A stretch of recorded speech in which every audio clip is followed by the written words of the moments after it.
Okay, let's dive into this explainer on the clinical anatomy of communication failure, based on Stuart Hall's theory. We literally have to dismantle the fiction that a carefully crafted message transfers perfectly intact from sender to receiver. It all starts with encoding. This is where you, the creator, build a message using your specific worldview. But then comes decoding. This is an entirely autonomous step, where the audience independently produces the final meaning. So the crucial point is that meaning is literally made twice, and these acts have zero obligation to agree. These misfires aren't random at all. They're heavily patterned by the unique social and cultural codes your audience carries. And this brilliantly illustrates why a monolithic audience is a myth. Instead, they split into 3 distinct decoding positions. Position 1 is dominant.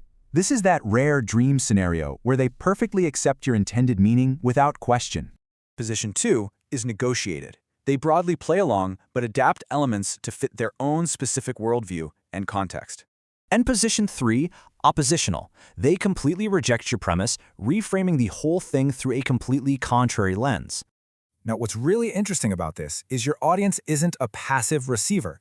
They're active, raw material-using producers.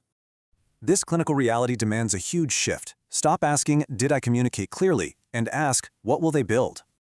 Predicting this requires human insight. That deep engagement drives irreplaceable authority that algorithmic content generation absolutely cannot fake. Enter the principle of preloaded contextualization. This is literally Hall's academic theory made operational for modern human communicators. Understanding audience codes isn't just optional. It's the mandatory foundational filter that absolutely everything you send must pass through. Let's see how this builds to a ruthless question. Did you intentionally design for their code or discover it late? The clinical truth is, human communication is never a solo act of transmission. It's always a complex collaboration.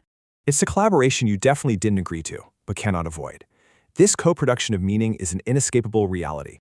So if meaning is ultimately out of your control, how will you change what you encode tomorrow?